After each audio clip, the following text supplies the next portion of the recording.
Тэгээ геополитик орчин ерөөхдөө таарч тий Европоос хүмүүс мөнгө зүгтгэж байна. Европын Япон хэцүү байдал орж байгаа. Энэ Орос Украины хилцэл бүтэхгүйч байж магадгүй. Хятад Тайван хоорондоо маргалдаад эхэлж байгаа. Тэгвэл одоо хүмүүс хөргийн зах зээл дээр айгаад эхлээд хувьцаануудаа зараад энэ буурж байх үедээ алтлуу зүхтаад алт уулныг сайхан хөөрхөн өсөлт үзүүлж магадгүй. Зүгээр түүх давтах гэх юм бол хэдүүлээ зүгээр бэлэн зах зээл рүү орохоос өмнө 11 сарын 6-нд Японд Токио хотод тэгээ ивент болж байгаа шүү. Анхан шатны хөрөнгө оруулалтын сургалт хувийн санхүү тэгээ хэрхэн хөрөнгө оруулагч болох уу? Хэрхэн санхүүгийн эрчүүлөөний анхны алхам их. За зах зээл орцгоо. Хэдүүлээ өчтөр орой юу хийсэн бэ гэвэл энэ Ion Z, RGTZ одоо энэ квантум хувьцаануудын шортнасаа тэрчтэй гарсан. За яг зөв цагтаа гарсан байна. Яг гэх юм бол өчтөр энэ квантум хувьцаа юу исэн бэ гэх юм бол солонгосчуудын ачаар тий та харж байгаа бол бараг 10 хэдэн % дээш явсан. Окей. За солонгосчууд гэмблдах дуртай IonQ-ийг ерөөхдөө хэн өсгсөн бэ гэх юм бол бараг тэр чигтээ солонгосчууд гэж яах шиг байна. Солонгосчууд бас юу хийж байгаа юм бэ гэх юм бол энэ Google хувьцаа руу тий Alphabet руу тулл нь орж байгаа. Тэ all in хийж байгаа та харж байгаа бол нэг том gap up тэ 298-аас тэ одоо pre-market дээр 330 руу ингээ хүрэж чадлаа. Тэ одоо та харж байгаа юм бол өчигдөр энд нээсэн pre-market дээр энэ байна. За ягаад тэгж байгаа юм бэ гэх юм бол Google-ийн шинэ AI модель Gemini 3 үнэхээр сайн гарсан. Энэ зах зээлийг ерөөхдөө тэр чигтээ дээшээ өргөж байгаа. За Rigetti Computing харах юм бол бас навс унсан. Буцаагаад өссөн. Sorry.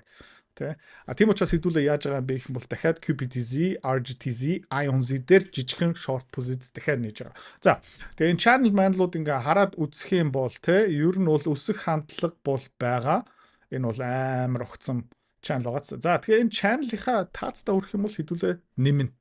Хүрэхгүй бол нэмэхгүй зүгээр ингээд дээшээ доош ойхын тэндээс хэдүүлээ жижигхэн тогоон дотор жижигхэн өрмөө хураагаад аавна гэсэн үг шүү. За QBTS бас навс унсан.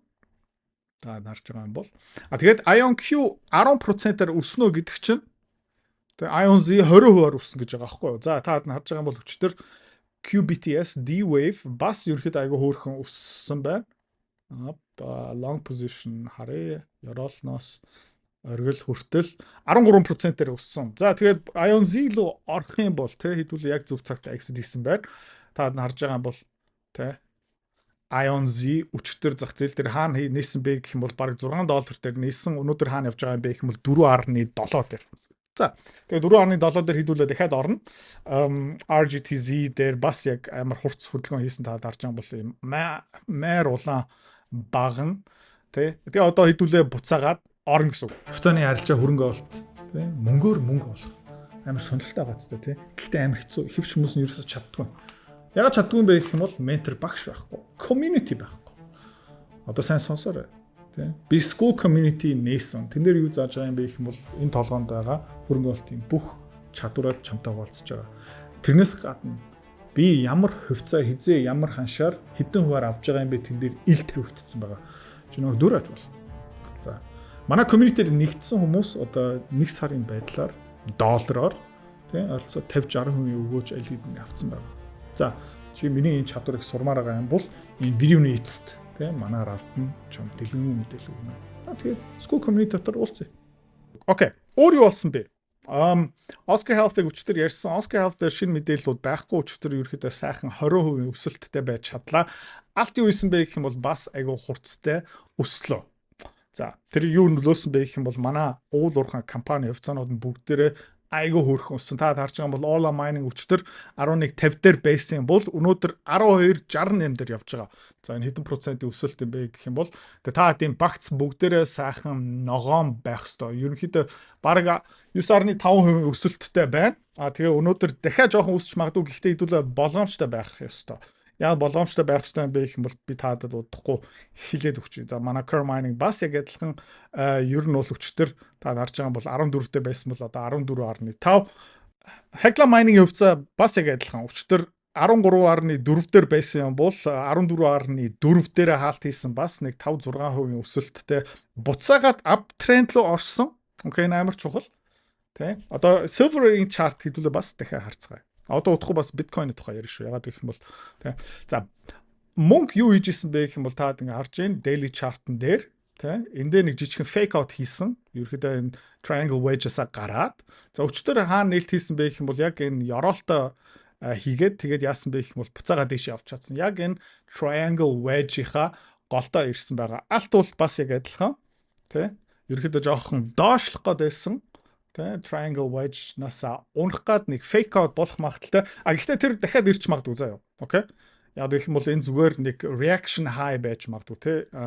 Тэгээд өмнөх юуг нь харсан бол те ингээд доош яваа. Тэгээд uptrend өргөжлүүлсэн. За тэгээд яагаад ингэсэн бэ гэх юм бол ерөнхий зах зээл өчтөр тэр чигтээ ерөөдөө сайхан өсөлттэй байлаа. Гэхдээ өмнө бас хэдүүлээ информашныг харсан энэ candle дотроо байж лага. Тэгээ өнөөдөр магадгүй дахиад нэг leg up дэше яваад тэгээд roll over хийж магадгүй шүү. За ингээд харах юм бол энд юу харж байна гэх юм бол нэг shoulder head тэгээ эндээ дахиад нэг shoulder гарч ирэх магадaltaй шүү. Энийг ерөөдөө айгүй болгоомжтой байх хэрэгтэй байгаа. Гэхдээ Google-ийн хувьцаа өсөж байгаа. Tesla-гийн хувьцаа бас өчтөр нэлээд томоохон хөдөлгөөн хийсэн та харж байгаа бол эндээсээ тий нээлт нь хаана байсан бэ гэх юм бол $400 дээр байсан бол $417 дээр хаалт хийсэн. За тэгээд энэ Tesla дээр logarithmic chart-ыг гаргах юм бол cup and handle formation хэвээрээ тэдний full self drive software бол гайхалтай ажиллаж байгаа. Тэгээд Tesla-г хэдүүлээ үргэлж анхааралтай харах хэрэгтэй байгаа шүү. За Era of Copper ишээ хэдүүлээ бас хөрөнгө олт хийсэн өчтөр бас сайхан candleтай байсан. Та харж байгаа бол $21-ээс $22 руу өсөө явсан. Ерөнхийдөө 50 day moving average-аас bounce хийгээд тэгээд зэсийн үн ханш хэдүүлээ харах юм бол тэ амар хэлбэлцэлтэй тийм ээ. Та харж байгаа бол NAFS тэгэл эндээ ер нь sideways consolidation явж байгаа uptrend тэ. Одоо хэдүүлээ энийг ингээд үзэх юм бол ер нь бол нэг тэ энэ бас амар харагдаж шүү. Ягаад гэх юм бол аль direction руу явахыг хэдүүлээ харцгаая. Uptrend дотор байгаа учраас дээшээ явах магадлал бол байгаа. Xi Jinping, Donald Trump уцаар ярьж байгаа худалдааны хилцэл тийм амар эрсдэлт одоохондоо орохгүй байгаа.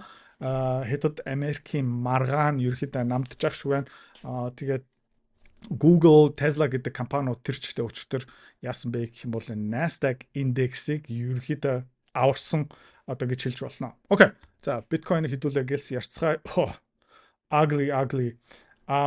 Тэгээд энэ дээрээ би нэг юм хэлэх ёстой. Тэр юу юм бэ гэх юм бол иймэрхүү ийм broadening information харж байгаа юм бол болгоомжтой байгаарай. За ягаад вэ гэх юм бол те шунал айц. Шунал бүр том айц.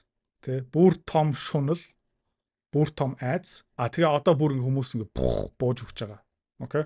Сэтгэл зүйн хувьд бол крипто руу хөрөнгө олт хийж байгаа хүмүүс нь аимшигтай энэ RSI-н бүр улаан болсон. Гэхдээ энд ишээ зум хийх юм бол энэ бол нэлээд хүчтэй reversal candle мөн бол мөн. Гэхдээ bounce одоо ингэж ирж тэ тэр жоохон хажуу тийш яваад тэгээд бүр доошоо нурах магадaltaй. За яагаад тэгж хэлж байгаа юм бэ гэх юм бол хэдүүлээ weekly candle-ыг гаргаад ингээд харах юм бол энэ бол гайхалтай царай муутай юм харагдаж байна. За ямар formation ус магадaltaй юм бэ гэх юм бол end shoulder in head. За тэгэхээр эндээ дахиад нэг shoulder гарч ирж магадгүй зөө ингээд те. Тэгээд яадаг юм бэ гэх юм бол навс унцдаг. За neckline хаана байгаа юм бэ гэх юм бол те. Энэ neckline тэ иймэрхүү neckline тэ. За иймэрхүү formation болоод ирэх юм бол биткойн хаа хүртэл унах потенциалтай юм бэ гэвэл заяа одоо logarithmic chart-ыг болоод regular болгох чи заяа хаа хүртэл унах магадaltaй юм бэ гэх юм бол бүр ийшээ унах магадaltaй $40,000 хүртэл. Окей. За тэгээд target-ууд нь ер нь бол хаана байгаа юм бэ гэх юм бол энд нэг target байх магадaltaй. Тэгээд он гараад тэ эхний 4 сар энэ бол тэ ер нь бол нэлээд хурцтай доошоо унах магадaltaй $50,000. За бүр ингээд $40,000 руу унах магадaltaй. За тийм учраас энэ BITI хөрөнгө ололт дээр нөө inverse Bitcoin дээр хэдүүлээ ашгаа хий шүү. Энийг сайн харчий. Одоо өчигдөр уурчигдөр хэдүүлээ BITI позиц жоохон багасгсан. Тэгээ жигнэсээ харин shoulder formation гараад ингээд доошоо явах юм бол хэдүүлээ хаанаас ашиг авах юм бэ гэх юм бол тий одоо нөгөө BITI ярьжсэн шүү дээ.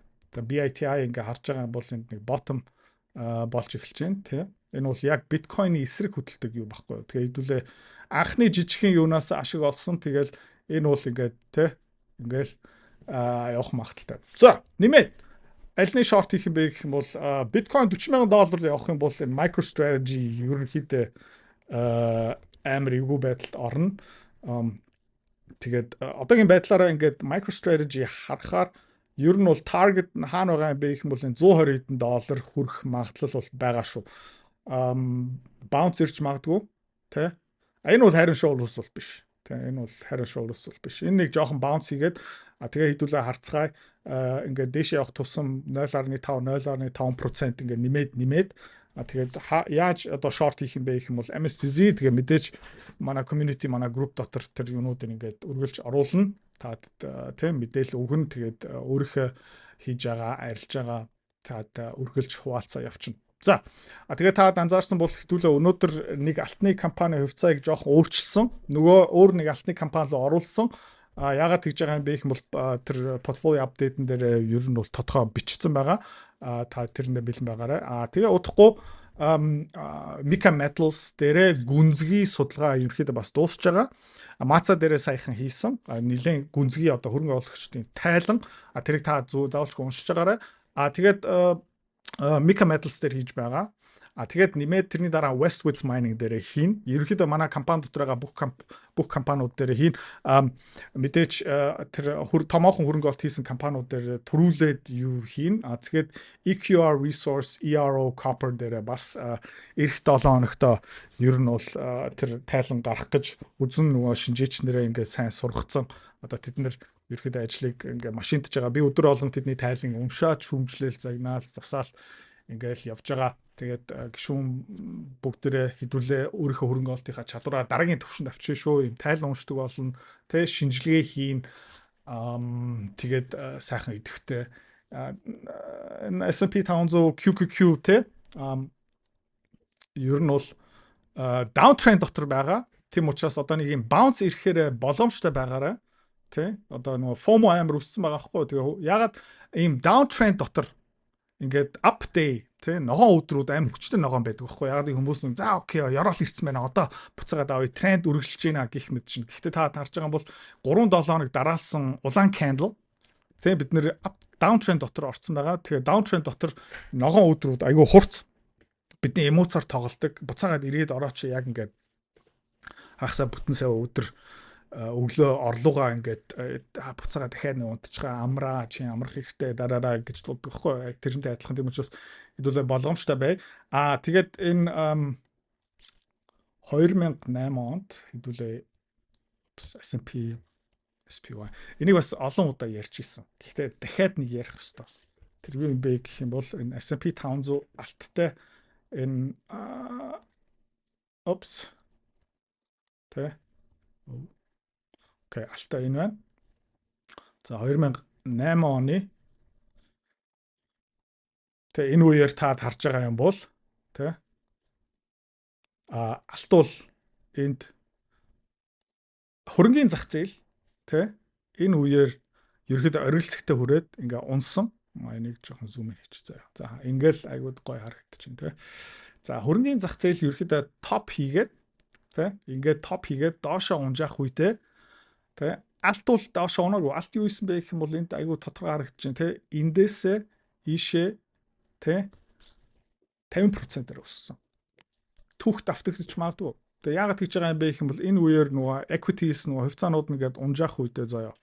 Тэ тэ хувьцаанууд нь унжаах үедээ хүмүүс яадаг юм бэ гэх юм бол алт руу зүгтдэг байхгүй. Тэгээ геополитик орчин ерөөхдөө таарчин тэ Европоос хүмүүс мөнгө зүгтгэж байна. Европын холбоо хэцүү байдалд орж байгаа энэ Орос Украины хилцэл бүтэхгүйч байж магадгүй Хятад Тайван хоорондоо маргалдаад эхэлж байна. Их мэт чинь одоо тэгээ хөрөнгөний зах зээл тэрнээс олч нөгөө геополитик эдийн засаг дэлхийн худалдаа бүх юм муудаж байх үедээ тэ хүмүүс хөрөнгөний зах зээл дээр айгаад эхлээд хувьцаануудаа зараад энэ буурж байх үедээ алтлуу зүхтаад алт бол нэг сайхан хөөрхөн өсөлт үзүүлж магадгүй. Зүгээр түүх давтагдах юм бол хэдүүлээ зүгээр бэлэн шүү. Тэгээ хэдүүлээ бэлэн байцгаая. Маргааш амралтын өдөр. Гэхдээ хөрөнгөний зах зээл маргааш амрахгүй. Тэгээ маргааш хэдүүлээ эргээд болцгаая. Bye bye. Хэрвээ та манай эдгээр цэцэрлэг бит хоёрын Earn Invest Be Free School Community-д нэгдэхийг эсвэл яг одоо үзэж байгаа бичлэгийнхаа хамгийн эхний линктээр дараарай. Линктээр дарснаар манай School Community-гийн ерөнхий мэдээлэл гарч ирэх ба хамгийн түрүүнд та school дээр өөрийнхөө профайлыг үүсгэх юм. Профайлаа үүсгэхийн тулд та заавал нэг зураг, өөрийн овог, нэр болон мэйл хаягаа оруулах шаардлагатай. Профайлаа үүсгэсний дараа та join гэж дараад Visa карта холбоно. Visa карта холбосноор сарын $29 төлбөр нь шууд татагдаад та манай community-д нэвтрэх эрхтэй болно. Манай community-д орж ирснээр юу байгаа юм бэ гэвэл одоо аль хэдийн 10 компанийн үнэлгээ, түүний Excel файл, давтамжтай ордог зах зээлийн шинжилгээ, судалгаа болон анхан шатны бүх суурь мэдээллүүд орсон байгаа. Мөн та надтай холбогдоод бүх зүйлээ асуух боломжтой. Хэрвээ танд сонирхолтой санагдчих байвал манай community-д нэгдээрэй.